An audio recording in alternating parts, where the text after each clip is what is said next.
Welcome back. Today I'm going to be talking about letting go. So the concept of letting go, what it means, how to do it, why it's important, all of these things I'm going to be covering. And in fact, to kick off this video, I want to start off with a story. And it's a very quick story. It just happened to be this morning and it illustrates the point. And in fact, it was the inspiration for this video because this has happened in the past and you could probably think based off of your own experiences what letting go actually does, and when you hang on, how that could how that actually affects you in the long run. So what happened this morning was, so I'm part of a program and I like to educate myself. I like to keep learning new things. And this program has a service. And my plan was to use this service, so I paid for it. But I realized that after I had a couple of discussions, it wasn't like anything about the work I was supposed to be doing, but just a couple of discussions to find out if this is really for me. I realized that I didn't need it. And this happened 6 days after I had paid for it. And it was for the month. And I had reached out and I had said, hey, listen, I didn't use a service. Uh, I realized that this is not really going to be for me. And why don't we just reverse everything? And then we could just continue with the program as normal. And the response that I got was that there are no refunds. And so me, being in the customer mode, I was thinking to myself, well, it's been only 6 days. I didn't use the service. I didn't use this person. I didn't share with them any documentation. They didn't do any work. So as a customer, you're thinking, well, if you want to have a happy customer, person didn't even do anything. It's only been a couple of days. You just refund them the money. Right? So I'm in the customer mode at this point, thinking about this. And this happened this morning. And I was thinking, I'm right. Like I'm definitely right. It's not that the customer is always right, but I'm just thinking logically speaking. No work was done. You've invested no resources, and it's been 6 days. So it's really there's no reason why you wouldn't give me a refund. And even as a company, if you're a company, you're thinking, well, you want to make sure that your customers are really happy and they're satisfied, and they talk to all your friends about you. And so when you're telling somebody there's no refunds, even though there's exceptions in the actual contract, like a refund may be given under certain circumstances, I'm like, this is one of those circumstances, right? It makes sense. But no. And then I think the argument kind of escalated, and I'm like, well, listen, I basically told her everything that I just told you now. I didn't use a service. No work was done. And don't you think it's the right thing to just refund the money that I paid? And so Constantine, you might be thinking, Constantine, man, you're right. It's not really a problem. Like you didn't do anything wrong. It's not the point. It doesn't matter if I was right, if I was wrong. What matters is how it's affecting you. In fact, I made a note this morning about this specific thing. I wrote, it doesn't matter what's right and wrong. It matters how it's affecting you. Letting go is an active process. It's a physical action, right? So if you think about the visual analogy of you're holding on to something, when you let go, you release your grip. So you release your grip. So which means what you have to do is, first of all, it's a physical action, right? So even in space-time, in reality, it's not like, oh, I let go of this thing mentally. No, no, no. It's a physical thing that you're doing. And also it's because you also have to give the signal from your mind to your hand to let go. So it's also like a psychological thing because what you're hanging on to presumably has value. That's why you're holding on to it. That's why letting go typically is so hard, because the thing that you're hanging on to, you perceive it to have value. So what was the value? Well, the value was my righteousness, right? To me in this case. So I'm meditating right after this happened. And I'm trying to meditate, but I can't really meditate. But what I realized in the meditation is that my mind is clear. I'm not thinking about anything, but I'm tuning into my body, and it's like I could feel my blood boiling, right? Like I could feel it in my body. Like I feel like I'm not relaxed. And as I'm meditating, and I could kind of see the thoughts run through my mind, like I'm meditating, I'm solid, I'm thinking about nothing, I'm just observing the sensations of my body. And then as I'm meditating, this is why the process is so important, because it's very often that you're going to do this and you're going to say, oh, it's not working, it's not working. No, no, the process itself is the reward. So effectively you're learning by doing, even if there's no tangible or obvious outcome as a result of that process. The process itself is the reward. So by doing the thing, you're actually learning, but the skills may not be used in that moment. It's kind of like if you're, say, for example, you're practicing, like you've never played a sport in your life, and all you do is like you're practicing, you're shooting your shots and you're dribbling, but you've never played a game.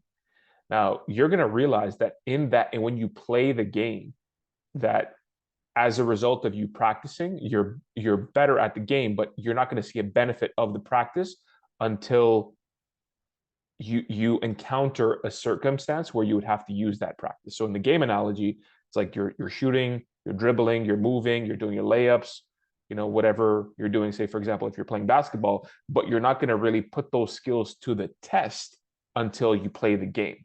So that's why it's important to keep practicing, because oftentimes you're not going to be tested. There's not going to be no outcome after the practice. After the practice, you're like, oh, that was great. You didn't win anything. You didn't lose anything. You just kind of did it. So it's a matter of about it's a matter of doing the things consistently. So that way, when you encounter scenarios like this, you're able to actually implement what you've been learning. And this is just a minor thing, but this is just kind of like illustrating my point, and it's fresh, and I want to share it with you. So I'm meditating, and then thoughts are coming through my mind, like how I'm right and this and that. And then a thought pops in my mind, which is just forget it. Just forget everything. And as soon as I have that thought that popped into my mind, I felt my body, it just kind of relaxed, like my cells in my body relaxed. And so what I could have done at that point, right, I'm like, just forget it, forget everything. It's okay. Right? That's what I thought. Forget it, forget everything. It's okay. So that's the thought that came into my head. And as soon as I thought that, my entire body relaxed. So effectively, my body is telling me what's true. It's a signal, because what I could have done is rationalized it. Like, no, it's not okay. Like you're still right. That may be true, but it doesn't matter that it's true if it's affecting me negatively. Because remember, like I told you earlier, that if you look at Dante's Inferno, or even in the Bible, when Satan tests Jesus, he tests him with rationality. Rationality, intellect, is the tool of Satan. It doesn't mean that it's not a proper tool that you can use and you should use. But like I mentioned previously, I think there's only like one or two videos ago, if you take your intellect and you raise it to the supreme value, then what you're doing is essentially you're using that to justify any action or any position you hold, whether it's deception, whether it's a violent action, whether it's vindictive. You can use intellect to be able to justify and rationalize basically anything that you do. So you have to be very careful with how you use your intellect. So in my mind, I'm like, okay, well, I can argue with myself, but that's going to keep me stuck in the loop. And it's going to keep my brain occupied with this issue, which is actually irrelevant and unimportant, right? If I use my rationality, or I can accept what's been shown to me, what's been given to me as a result of how I'm feeling, and then take that and implement it. So how do you use this? Well, letting go, especially in a scenario where it's involving you and another person, so somebody you know, family, friend, business, like this, is stop fighting. Right? You might think, oh, stop fighting. Why would I stop fighting? No, the reason you essentially need to do whatever will allow you to relax and feel at peace, because that's going to give you your energy back. That's going to give you your attention back. So you're doing that. You're not waiting for somebody else to do something. So what did I do? In mid-meditation, I stopped and I sent her an email. And I said effectively exactly what I told you. So what I wrote was verbatim, let's forget about it. Forget everything. Fighting over this is not important. It's okay. Let's just move on. I even told her, I was honest. I was like, I was meditating just now and realized how unimportant getting emotionally invested in this issue really is. No action needed. Thank you. No action needed. Thank you. I was thanking her for being the flashcard, being a part of the process where I was able to use what I've been learning. Because remember, God gives us, the universe gives us gifts. What are these gifts? The gifts are opportunities and they're lessons. You didn't choose to be born to the family that you're born into. You didn't choose to be born in this society. You didn't choose to have what you have.